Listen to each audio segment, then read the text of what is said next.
देखिए मिलेंद्र जी, जो right to vote का है, जो आप कहते हैं कि हर वयस्क को आज वोट का अधिकार मिला हुआ है, जी। ये वोट का अधिकार पहले उनको ये सोचना चाहिए कि मिला कैसे है। हम्म। क्योंकि आजकल जितनी भी पार्टियों के लोग आते हैं, आप सब वोट की डिमांड करते हैं, आपको वोट चाहते हैं आपका। जी। लेकिन हमें ये किसी भी व्यक्ति को वोट देने से पहले ये सोचना चाहिए कि हमें जो वोट का अधिकार मिला है वो क्या उन लोगों ने दिलाया जो आज हमारी वोट मांगने के लिए मैदान में आए हुए हैं। अलग अलग पार्टियां बनी हुई है, चाहे बीजेपी अलायंस की बात कर लीजिए, चाहे कांग्रेस अलायंस की बात कर लीजिए। जी। जी। वो अलग अलग पार्टियां हैं, वो आती हैं और आपका वोट मांगती हैं। तो इस वोट को ये देखना है आपको कि ये वोट कहाँ से आया है। ये इस देश में तीन विचारधाराएं काम करती हैं, और तीन विचारधाराओं में एक विचारधारा है जो महात्मा गांधी की विचारधारा है, और उसको कांग्रेस और उसके अलायंस जो हैं, वो इंडिया अलायंस जो बना है वो उसको आगे बढ़ा रहे हैं। एक दूसरी विचारधारा है हेडगेवार की विचारधारा, केशव बलिराम हेडगेवार। उनकी विचारधारा है वो बीजेपी और उसके साथी जो हैं मिल के आगे बढ़ा रहे हैं, बीजेपी अलायंसेज आगे बढ़ा रहे हैं। और तीसरी जो विचारधारा इस देश में है वो उस व्यक्ति की विचारधारा है जिसने एक देश के आम वोटर को वोट का अधिकार दिया है। वो वोट डालने का जो अधिकार दिया है वो बाबा साहब डॉक्टर भीमराव अंबेडकर ने दिया है।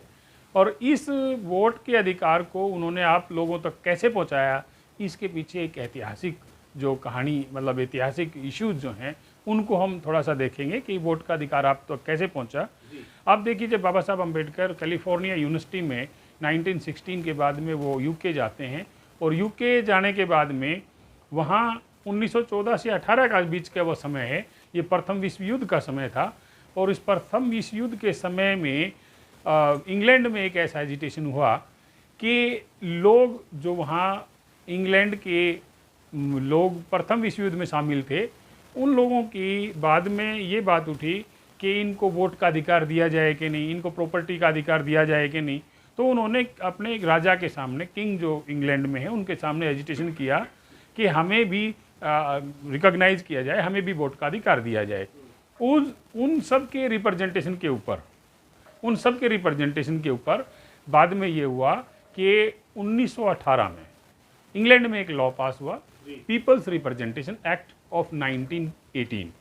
1918 का जो लॉ पास हुआ है, उससे वहाँ केवल जो वोट का अधिकार दिया गया वो मेल को दिया गया। वहाँ फिर एक एजिटेशन और चला, और फीमेल्स को नहीं दिया गया, फीमेल्स को नहीं दिया। 10 साल फिर एजिटेशन चला, और जा करके 1928 में वहाँ फीमेल को भी वोट का अधिकार मिला। तो ये जब मेल को वोट का अधिकार मिला, 1918 वाली जो घटना थी, बाबा साहब क्योंकि कैलिफोर्निया यूनिवर्सिटी से यूके चले गए थे और फिर बाबा साहब इंडिया आए थे 1917 में।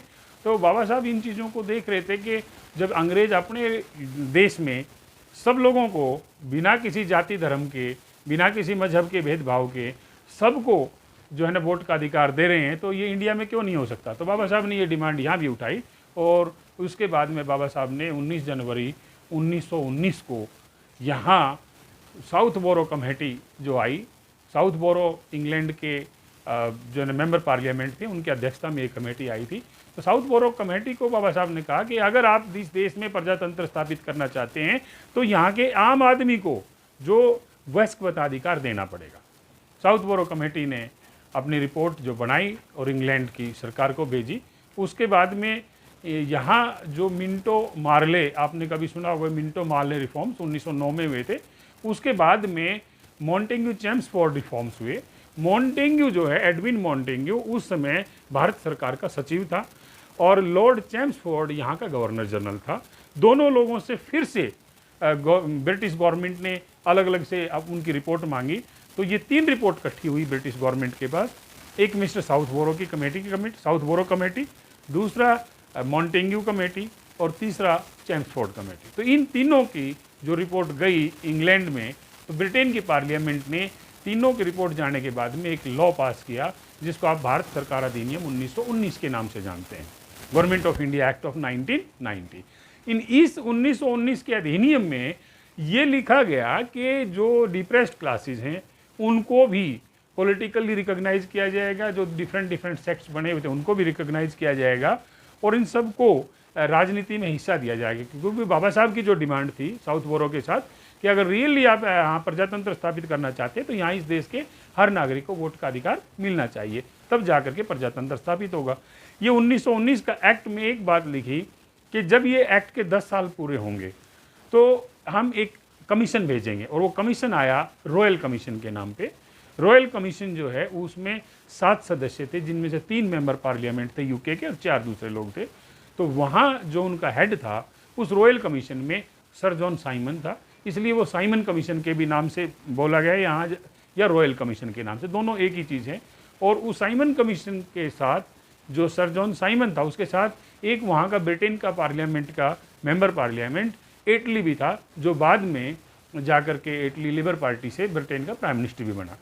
तो ये 1928 में जब साइमन कमीशन इंडिया आया, क्योंकि 1927 में लॉन्च हुआ, 1928 में यहाँ आया, वहाँ रॉयल कमीशन के नाम से लॉन्च हुआ, 1928 में है साइमन कमीशन के नाम। तो इस साइमन कमीशन का गांधी और उनके लोगों ने, जो आज आपके वोट को मांगने के लिए आपके पास आते हैं, जो उन्होंने उस साइमन कमीशन का विरोध किया और ये कह के विरोध किया कि इसमें कोई भी भारतीय नहीं है।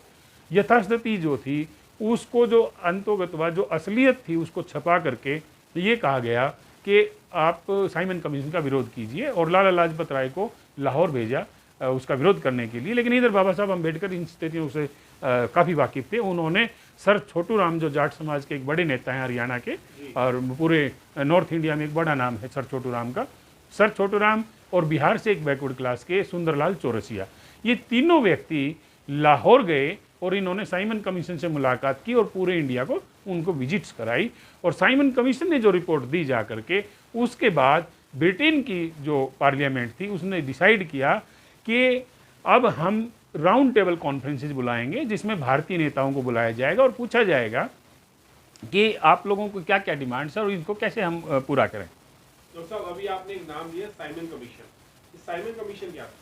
साइमन कमीशन ये रॉयल कमीशन था, जो ब्रिटिश गवर्नमेंट ने इसलिए था क्योंकि जो 1919 का अधिनियम था उसमें लिखा हुआ था कि 10 साल जब पूरे होंगे तो हम एक कमीशन भेजेंगे यहाँ की डिप्रेस्ड क्लासेस को, और यहाँ की जो प्रजातांत्रिक स्थिति थी उसको देखने के लिए तो क्या एस्टेब्लिश हुआ। तो वो वहाँ के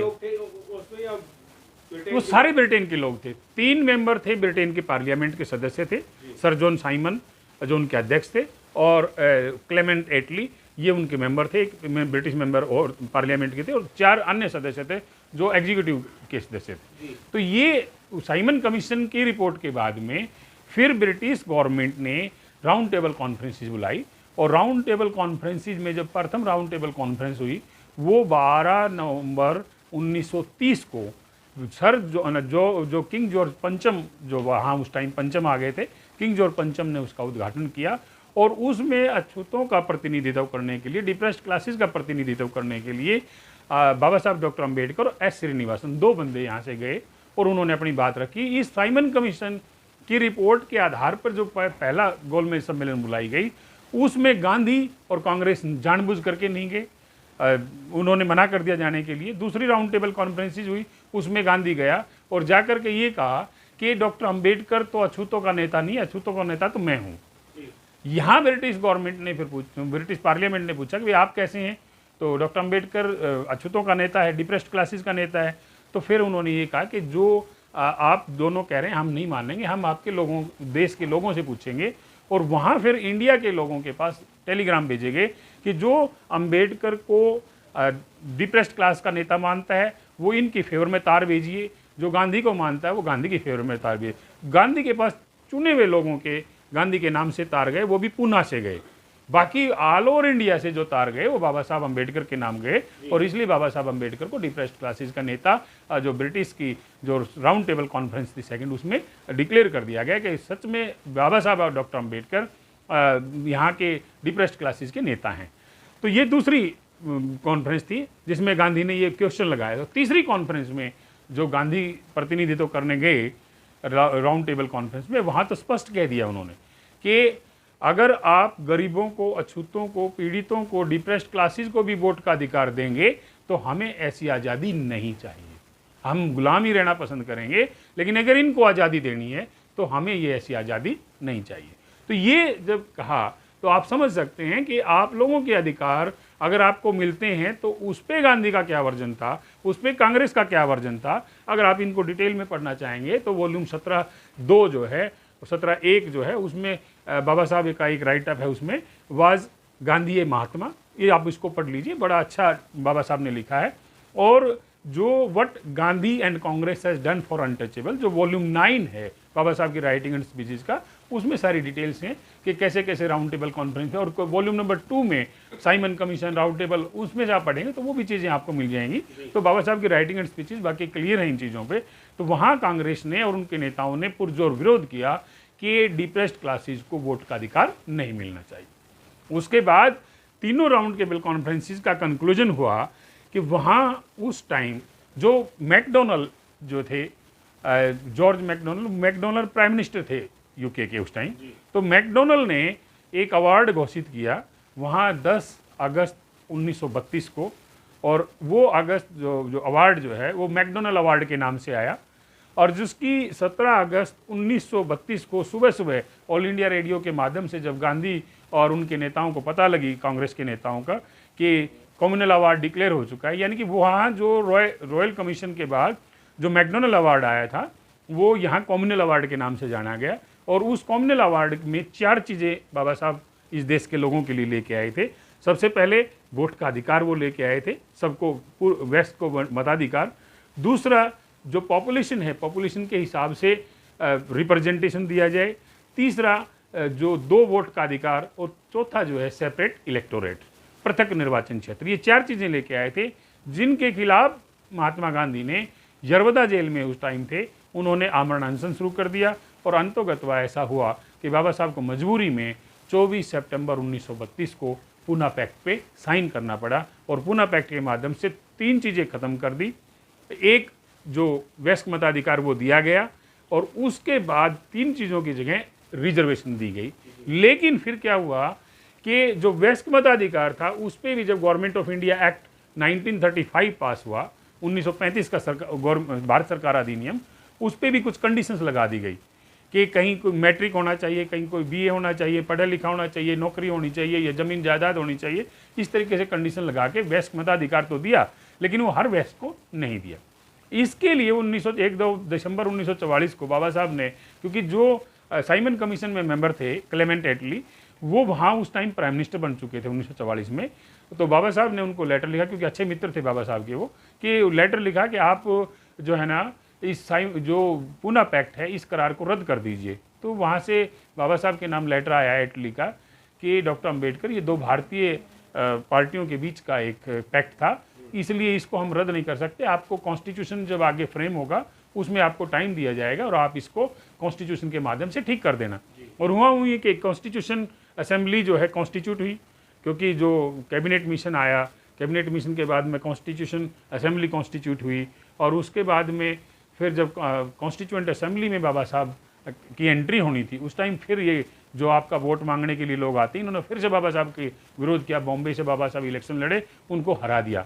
और वो हारने के बाद में वहाँ उस टाइम एक स्टेटमेंट भी आई थी सरदार वल्लभ भाई पटेल के माध्यम से, कांग्रेस और उनके नेताओं ने एक स्टेटमेंट दिलाई कि हम जो है देखते हैं डॉक्टर अंबेडकर कैसे संविधान सभा पहुँचेंगे। हमने इनके लिए सारे खिड़की, सारे दरवाजे, यहाँ तक कि रोशनदान भी हमने बंद कर दिए हैं संविधान सभा के, हम देखते हैं कैसे आते हैं, क्योंकि उनको हरा दिया। उसके बाद क्या हुआ, आप एक नाम सुनते होंगे जो पाकिस्तान के संविधान निर्माता के रूप में आपके सामने नाम आता है, जोगेंद्रनाथ मंडल, जो शेड्यूल कास्ट फेडरेशन के बंगाल के अध्यक्ष थे उन दिनों। तो उन्होंने बाबा साहब को कहा कि बाबा साहब, आपके लिए खिड़की, दरवाजे, रोशनदान वहाँ से बंद हुए हैं, आप यहाँ आइए। जयसुर खुलना, बंगाल की वो जयसुर खुलना नाम की कॉन्स्टिट्यूएंसी थी, वहाँ से बाबा साहब को जिता करके संविधान सभा भेजा। और जैसे ही संविधान सभा बाबा साहब आ गए, फिर कांग्रेस और गांधी के लोगों ने फिर सोचा कि तो डॉक्टर अंबेडकर तो संविधान सभा फिर आ गए। तो उन्होंने फिर क्या किया, जो लॉर्ड माउंटबेटन के साथ जो पुनः जो आपका शिमला समझौता हुआ था, शिमला समझौता में ये हुआ था कि 2 देश अलग अलग हो गए थे, एक भारत बन गया था, एक पाकिस्तान बन गया था। और ये हुआ कि शिमला समझौते में, उसके बाद शिमला समझौते के बाद जो जहाँ की आबादी 50% से ज़्यादा हिंदुओं की थी वो इंडिया को दिया जाएगा, और जहाँ की आबादी 50% से ज़्यादा थी वो दिया जाएगा पाकिस्तान को। जो जयसुर खुलना थी उसमें 50% से ज़्यादा आबादी हिंदुओं की थी, वो भारत आना था, लेकिन क्योंकि बाबा साहब अम्बेडकर वहाँ से चुन के आ गए थे, इसलिए जयसुर खुलना को एक चाल के तहत लॉर्ड माउंटबेटन से बात करके उनको भेज दिया उस कॉन्स्टिट्यूएंसी को पाकिस्तान। तो बाबा साहब अब पाकिस्तान असेंबली के वो हो गए मेंबर, पाकिस्तान संविधान सभा के। बाबा साहब तो इंडिया की संविधान सभा में काम करना चाहते थे, इसलिए बाबा साहब वहाँ से रिजाइन करके वापस आ गए।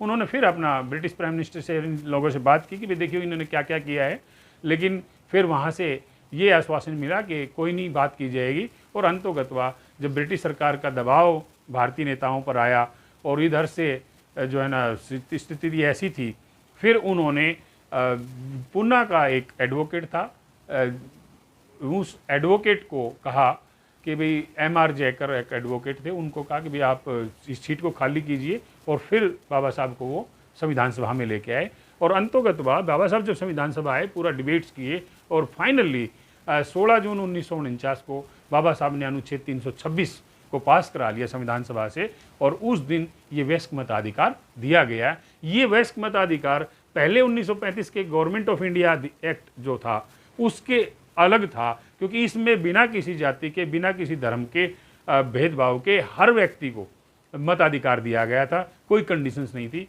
अब अनुच्छेद 326 एक बात लिस्ट में दर्ज हो जाएगा और वो वोट देने का अधिकारी है। इस तरीके से फाइनली अनुच्छेद 326 के माध्यम से बाबा साहब ने 16 जून 1949 को संविधान सभा में पास करा करके ये वोट का अधिकार दिया। लेकिन आजकल लोग समझते नहीं, उनको पता नहीं कि वोट का अधिकार, जो आपका वोट मांगने आते हैं उन्होंने तो आपको वोट मिलने का विरोध किया था, आप लोगों को वोट ना मिले इस चीज़ का विरोध उन लोगों ने। ये अनुच्छेद 326 जो कहता है वो कहता है कि भारत का नागरिक हो, 21 साल की उम्र हो और उसका नाम वोटर लिस्ट में दर्ज हो। इस 21 साल की उम्र को नहीं 21 साल की उम्र को अब 61वां हुआ 1988 में, और जो 29 मार्च 1989 से ये उम्र घटा के कर दी 21 से 18। तो अब अगर आप अनुच्छेद 326 को पढ़ेंगे तो उसमें लिखा है कि 18 साल की उम्र। तो अब हर व्यक्ति जो 18 साल का व्यक्ति है उसको वोट का अधिकार है, वो इस भारत का नागरिक है, उसका नाम वोटर लिस्ट में दर्ज है का था। लेकिन ये बाबा साहब का संविधान दिया हुआ है, इस देश का संविधान है, और हर व्यक्ति इस संविधान को जो मानने वाला है। सरकारें आती जाती रहती हैं, सरकारों के हाथ में नहीं है कि संविधान को बदल दिया जाए। बाबा साहब ने 1950 में जब संविधान लागू हुआ है तो आप अनुच्छेद 368 निकाल के देखिए। अनुच्छेद 368 में स्पष्ट तौर पे लिखा हुआ है कि पार्लियामेंट केवल अमेंडमेंट कर सकती है। अमेंडमेंट का मतलब है कुछ प्रोविजन डाल दिए, कुछ निकाल दिए। पूरे संविधान को बदलने की ताकत जो है पार्लियामेंट में नहीं है। तो ये तो सब लोगों को गुमराह करने की बातें हैं कि संविधान बदल दिया जाएगा, ये कुछ नहीं। संविधान सरकार जो है वो संविधान के अंतर्गत आती, ना कि संविधान सरकारों के अंतर्गत आता है। तो संविधान को बदलेंगे ऐसा कोई सिचुएशन नहीं है। सिर्फ जो है संविधान में कुछ अमेंडमेंट हो सकते हैं, और वो आज तक 105 अमेंडमेंट हो चुके हैं। सरकार जरूरत के हिसाब से करती रहती है। इसका लिए बाबा साहब ने उनको अधिकार दे रखा है पार्लियामेंट को कि आप अमेंडमेंट कर सकते हैं। तो संविधान नहीं बदला जाएगा, ये अमेंडमेंट होते रहते हैं, ये चलता रहता है, और ये सरकार आते जाती रहती है, या इनके अपने सब हुए हैं, और इसको इससे एक आम वोटर को डरने की जरूरत नहीं है। जी डॉक्टर साहब।